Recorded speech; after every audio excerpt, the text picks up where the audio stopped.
ఒక మాట ప్రార్థన చేసుకుందాం, తర్వాత వాక్యం అనుకుందాం. పరిశుద్ధమైన తండ్రి, నీకు స్తోత్రాలైనా చక్కని సమయం బట్టి వందనాలు చెల్లిస్తున్నాం. ఈ వారం అంతా ప్రభువా పరిశుద్ధ వారంగా నీకు శ్రమల దినాలను జ్ఞాపకం చేసుకుంటూ సంఘాలుగా కూడి చేస్తున్న ఆరాధనలు బట్టి నీకు స్తోత్రాలు. సార్వత్రిక సంఘంలో భాగమైన ఎక్లేషియా ఎంబీ చర్చ్లో నాయన ఈ విధంగా సంఘం కూడా నీ యొక్క శ్రమల ధ్యానాన్ని చేస్తూ ప్రభువా నీ యొక్క శ్రమలను తలపోస్తూ మా జీవితాలను కనపరిచిన ప్రేమను తలపోరుస్తూ నిన్న మహేపరుస్తూ మా జీవితాలను సరి చేసుకొని నీకు ఇంకా సమీపస్తులుగా జీవించడానికి మాకు ఈ సంఘానికి ఇచ్చిన గొప్ప ఘనత కొరకై నీకు స్తోత్రాలు చెల్లిస్తూ ముందర సమయంలో అయినా నీ వాక్యం ధ్యానిస్తుండగా నాకు సహాయంగా ఇచ్చి వినడానికి ఇక మాకందరికి సహాయం చేసి మహిపొందమని యేసునామమున ప్రార్థిస్తున్నాం తండ్రి, ఆమేన్. మనకు తెలుసు బాగా యేసు ప్రభు చివరి దినాలు చివరి క్షణాలు ఏ విధంగా ఆయన కొనసాగించారు అన్నది. ఈరోజు ధ్యానంలోనికి వస్తే ఆయన ప్రభురాత్రి భోజనం తన శిష్యులతో చేసిన భోజనము తర్వాత ఆయన కొన్ని మాటలు వారికి తెలియజేసి వారికి బోధించి తిరిగి తను యథావిధంగా ప్రార్థనలో గడిపే స్థలానికి గెత్సెమనే తోటికి వెళ్ళి ప్రార్థించే సందర్భాన్ని మనం ధ్యానం చేసుకోబోతా ఉన్నాం. రెండు విషయాలు. ఒకటేమో ప్రభు తన శిష్యులతో చేసిన రాత్రి భోజనం. దేవునికి స్తోత్రం, హల్లెలూయా. రాత్రి కాలము తన శిష్యులు 12 మంది శిష్యులతో కూడా ఆయన చేసిన భోజనము, ఇది చివరి భోజనం. ఆయన 33.5 సంవత్సరాల్లో ప్రభు చేసిన చివరి భోజనం. చివరి భోజనానికి చాలా ప్రాముఖ్యత ఉంది. అదే సమయంలో శిలువ మీద కాకుండా ఆయన చేసిన ప్రార్థన గెత్సెమనే తోటలో చేసిన ప్రార్థన చివరి ప్రార్థన. ఒకటి మనము భోజన సహవాసం గురించి మాట్లాడదాం. కొన్ని మాటలు మనము చదువుకుందాం. మీకు అందరికీ తెలుసు, సమయం లేదు కాబట్టి నేను త్వరగా ముందుకు వెళ్తాను. లూకా సువార్త 22వ అధ్యాయము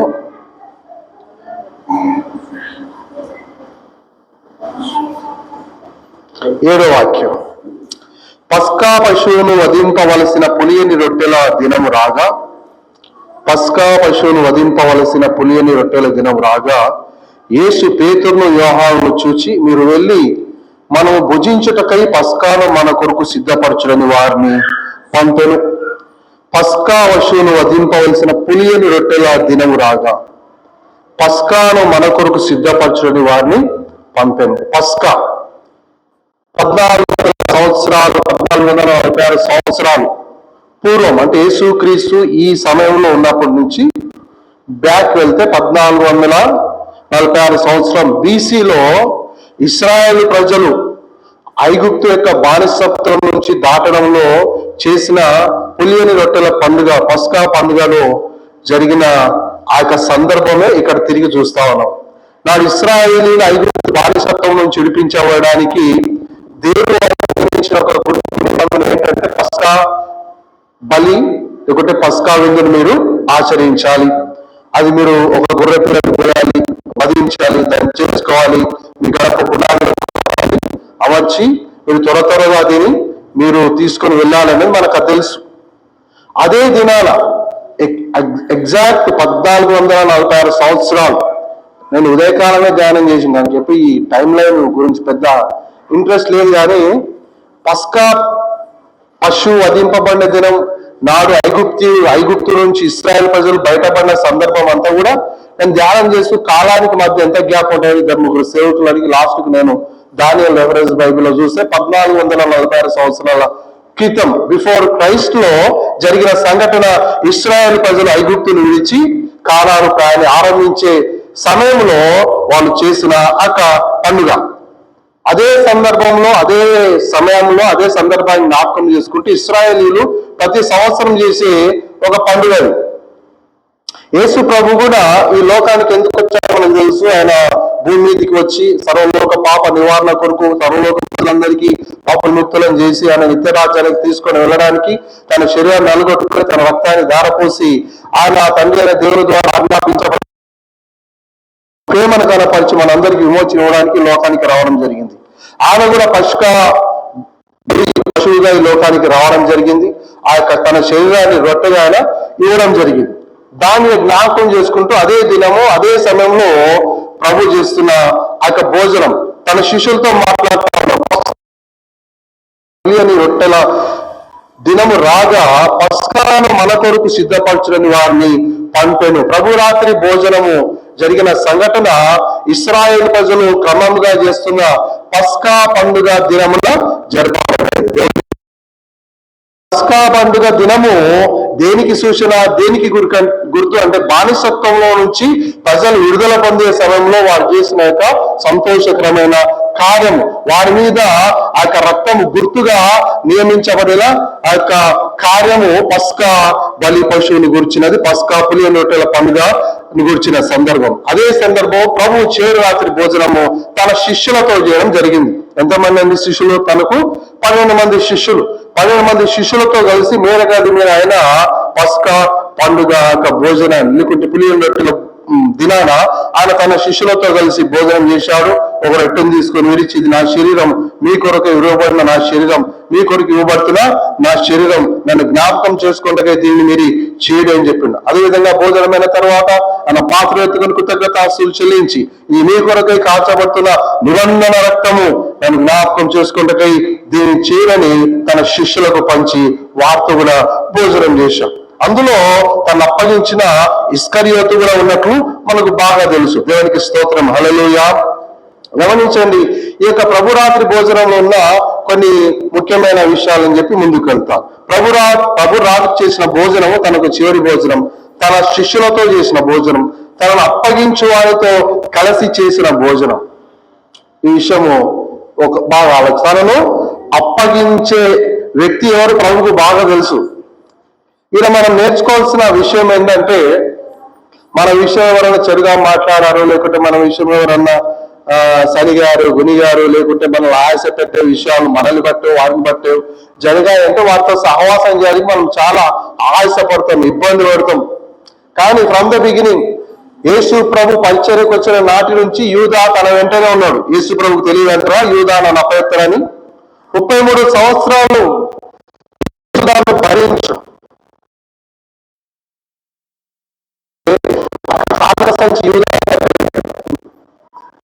వీడు దొంగ తెలుసు. చివరి క్షణం వరకు ప్రభు యూదాను భరించుండు. ఐ థింక్ మన యూదాకు అది మధ్యలో వచ్చిన దేవుని చేత నిందించబడిన వ్యక్తి మధ్యలో అది చివరి సమయంలో వచ్చింటది. కానీ ప్రభుకు తెలుసు ఈ వ్యక్తి నన్ను అప్పచెప్పేవాడు, ఈ వ్యక్తి నన్ను అమ్ముకునేవాడు అని ప్రభుకు బాగా తెలుసు. కానీ యేసు ప్రభు ఎప్పుడుగా యూదాను త్రోసివేసినట్లు, యూదాను పక్కకు పెట్టినట్లు మనం గమనించు. చివరి వరకు కూడా అతడు తనతో కలిసి భోజనం చేసిన వ్యక్తి. నాలుగోది, ప్రభు చేసిన రొట్టె ద్రాక్షరస భోజనం పస్కా బలి యొక్క నెరవేర్పు. ఇంతకుముందు పాస్టర్ గారు చెప్తూ ప్రభు యొక్క ప్రతి సంఘటన కూడా ప్రవక్తల ద్వారా ప్రవచించబడి నెరవేర్చబడింది. ప్రతిదీ ఎవ్రీ సెకండ్ ఎవ్రీ మినిట్ ఆయన ప్రార్థించినా, మాట్లాడినా, బోధించినా ఆయన పూర్వం వచ్చిన ప్రతి ప్రవక్త దాని గురించి ప్రవచించిన సందర్భాలే. ఏది కూడా తన సమయాన్ని దాటి తండ్రి చిత్తానికైనా తను చేయగలిగిన సామర్థ్యం కలిగి ఉన్నవారు తండ్రి చిత్తానికి ఆయన వ్యతిరేకంగా తండ్రి అయిన దేవుడు ప్రవక్తల ద్వారా ప్రవచించిన మాటలను దాటి ఏది కూడా చేయలేదు ప్రభు. ఇక నెరవేర్చబడిన కార్యము ఆయన పులియని రొట్టెల పండుగ, పస్కా పండుగను నెరవేరుస్తూ జరిగిన కార్యం. అయితే ఈ పులియని రొట్టెల పండుగ అయిపోయిన తర్వాత, పునర్వాస భోజనం అయిపోయిన తర్వాత 24వ వచనం చూడండి ఒకసారి. తమలో ఎవరు గొప్పవారుగా ఎంచబడినవాడు వివాదము వారిలో పుట్టగా ఆయన వారితో ఇట్లనను, అన్య జనములలో రాజులు వారి మీద ప్రభుత్వము చేదురు, వారి మీద అధికారము చేయవారు ఉపకారనవద్దు, మీరైతే అలాగూ ఉండరాదు. ఈరోజు ఈ 2 సందర్భాల్లో నేను చెప్పాలనుకున్న 2 వాక్యాలు, నేను నేర్చుకున్న 2 వాక్యాలు. మీరైతే అలాగూ ఉండరాదు. అందరు చెప్పండి, మీరైతే అలాగూ ఉండరాదు. ఇంకో మాట చెప్పండి, నేనైతే అలాగూ ఉండరాదు. 22వ వాక్యము, 40వ వాక్యం. మీరు శోధనలో ప్రవేశించుకున్నట్లు ప్రార్థన చేయండి. ప్రార్థన చేయండి. అందరు పలుకుతామా? ప్రార్థన చేయండి. మీరైతే అలాగుండకూడదు, ప్రార్థన చేయరు. నాడు శిష్యులతో తన వెంట ఉన్న వారితో మాట్లాడిన మాటలు నేడు వాక్యాన్ని చదువుతూ ఆయనను సమీపించి ఆయనను హత్తుకునే ప్రతి ఒక్కరికి ప్రభు చెప్పే మాటలు, మీరైతే అలాగూ ఉండకూడదు. ఎలాగూ? రెండు విషయాలు ఉన్నాయి. ఒకటి ఆధిపత్యాన్ని ప్రదర్శించే విధానం, రెండోది స్వతిశయము. ఆధిపత్య ధోరణి ఎలా కనిపిస్తుంది చూడండి. తమలో ఎవడు గొప్పవాడుగా ఎంచబడును అని వివాదము వారిలో పుట్టగా, వాళ్ళు ప్రభుతో సహవాసం చేసిరు, ప్రభుతో కలిసి భోజనం చేసిరు, ప్రభుతో కలిసి 3.5 సంవత్సరాలు ప్రయాణం చేసిరు. ప్రభు ఎవరండి? దేవుడు, సృష్టికర్త. ఆయనతో కలిసి అంత సహవాసం చేసిన వారిలో పోని స్వభావం ఏంటంటే ఆధిపత్య స్వభావం, ఆధిపత్య ధోరణి. నేను గొప్పవాడిగా ఉండాలి, నేనే గొప్పవాడిగా ఉండాలి అన్న ధోరణి. ప్రభు చాలా స్పష్టంగా మాట్లాడుతూ ఉన్నాడు, మీరైతే అలా ఉండకూడదు. నన్ను వెంబడించి ప్రతి వాడు తన సిలువను ఎత్తుకొని నన్ను వెంబడించవలను. మత్తయి సువార్త 6వ అధ్యాయంలో కూడా ఒక చక్కని మాట ఉంటుంది చూడండి. మత్తయి సువార్త 6వ అధ్యాయంలో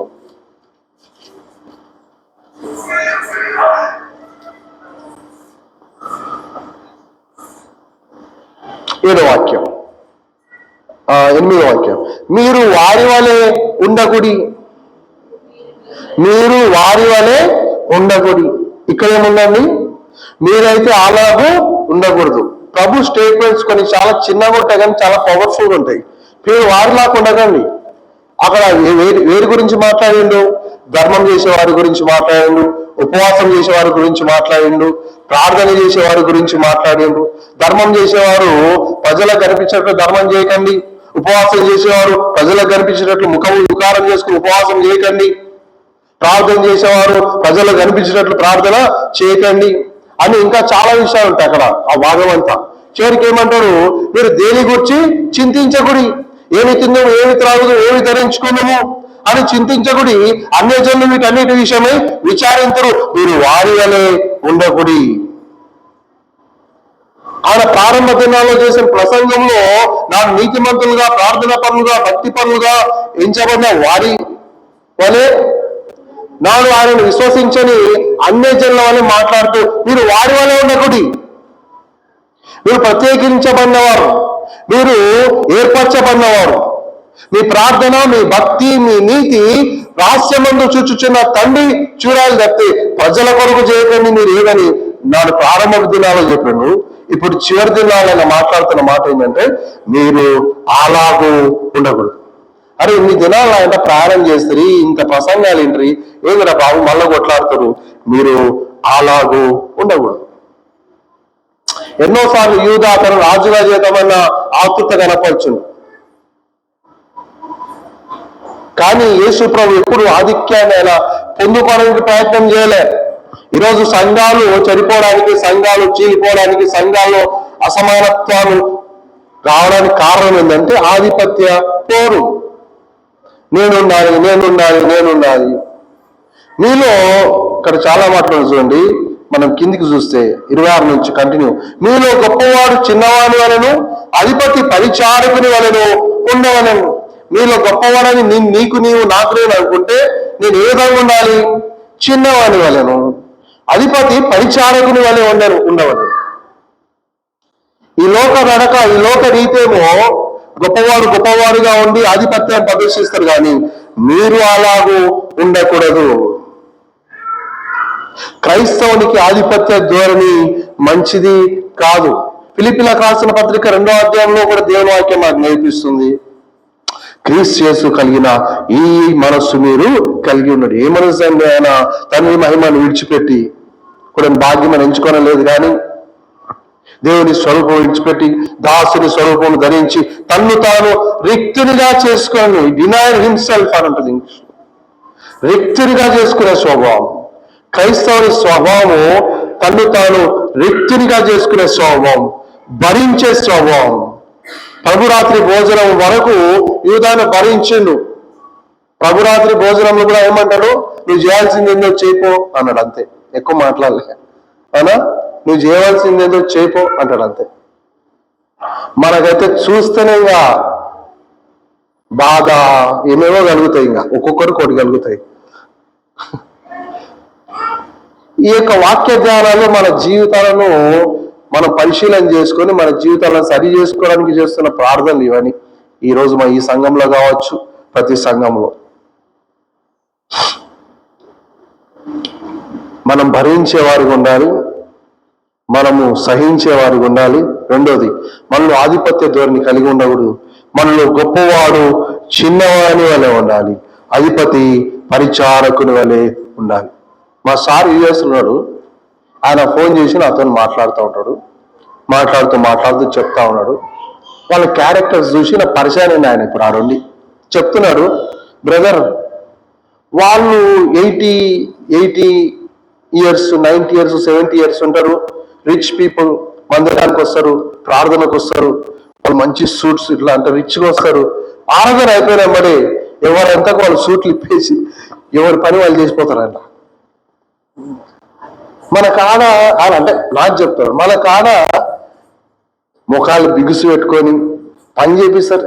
నాకు ఆశ్చర్యం అనిపిస్తుంది బ్రదర్ అంటాడు సురేంద్ర సార్ యూఎస్లో. క్రైస్తవ్యం అనేది పరిచర్య చేయడానికి ప్రభు రాలేదు, పరిచర్య చేయించుకోవడానికి ప్రభు రాలేదు, పరిచర్య చేయడానికి ప్రభు వచ్చిండు. మనం పరిచర్య చేసేవారుగా ఉండాలి, ఆధిపత్య ద్వారా. ఈరోజు మీరు అలాగూ ఉండకు. ఈరోజు వాక్యం చెబుతూ వింటున్నా నేను కానీ, వాక్యం వింటున్న మనం కానీ, మనం క్రీస్తును పోలిన స్వభావాన్ని కలిగి ఉండాలి. ఆధిపత్య ధోరణి ప్రభువు ఆయన మెచ్చని ధోరణి. మీరు అలాగూ ఉండకూడదు. రెండోది స్వతీశం. కిందికి చూడండి, 31వ వాక్యం. సీమోను సీమోను, ఇదిగో సాతాను మిమ్మును పట్టి గోధుమల వలె జల్లించుట మిమ్మును కోరుకొనను గాని నీ నమ్మిక తప్పిపోకున్నట్లు నేను నీ కొరకు వేడుకొంటిని. నీ మనసు తిరిగిన తర్వాత నీ సహోదరులను స్థిరపరచమని చెప్పారు. అయితే అతడు, ప్రభువా నీతో కూడా చెరులోనికి మరణంలోకి వెళ్ళుటకు సిద్ధముగా ఉన్నానని ఆయనతో అనగా. ఇలా ఈ మాట చాలా మంచిగా అనిపిస్తుంది, మనకు కూడా ఇట్లే అనిపిస్తుంది. ప్రభు చెప్తా ఉన్నాడు, ప్రభుకి ఎదురు మాట్లాడడం. అరే సీమోను, నేను నీ కొడుకు వేడుకున్నా, నీ పరిస్థితి ఇట్లుంటది, సాతాను ఏం చేయాలనుకుంటున్నా, నేను జల్లెడ పట్టాలనుకుంటున్నాను అని సీమోనుకు చెప్తే సీమోను మాట్లాడుతున్న మాట చూడండి. ప్రభువా నీతో కూడా చెరులోని మరణములకు వెళ్ళుటకు సిద్ధంగా ఉన్నానని ఆయనతో అనగా. ఆయన పేతురు, నీవు నన్ను ఎరుగు అని ముమ్మారు చెప్పు వరకు నేడు కోడి కూయదని నీతో చెప్పుచున్నాడు. పేతురు యేసుప్రభు చెప్తాను, అరే బాబు సాతాను జల్లెడ పడతాడు మిమ్మల్ని, నీ కొరకు వేడుకున్నా జాగ్రత్తగా ఉండని చెప్తానే ఉంటే మనోడు ఇస్తున్న సమాధానం దుడుకు పేతురు కదా. ఈ సమాధానం చాలా బాగుంటుంది, ఈ డెడికేషన్, ఈ సమర్పణ చాలా బాగుంది. కానీ ఇక్కడ తన బలాన్ని, తన యొక్క ఏమంటారండి ఆ సెల్ఫ్ కాన్ఫిడెన్స్ చూడండి. ఏమంటున్నాడు, నీతో కూడా చెరులోనికి మరణం వరకు వెళ్ళుటకు సిద్ధముగా ఉన్నానని ఆయనతో అనగా. స్వతీష్ అంటే ఆ సెల్ఫ్ ఓవర్ కాన్ఫిడెన్స్ అంటారు చూడండి. ప్రభు చెప్తా ఉన్నాడు, ప్రభు మనకు చాలా జాగ్రత్తలు చెప్తాడు, చాలా హెచ్చరికలు చేస్తాడు, చాలా నడిపింపునిస్తాడు. ఆ నడిపింపును మనము కొనసాగుతూ ఆ హెచ్చరికలు వింటూ ఆ జాగ్రత్తలు మనం ఉంటే మనం పడిపోయే అవకాశాలు చాలా తక్కువ ఉంటాయి.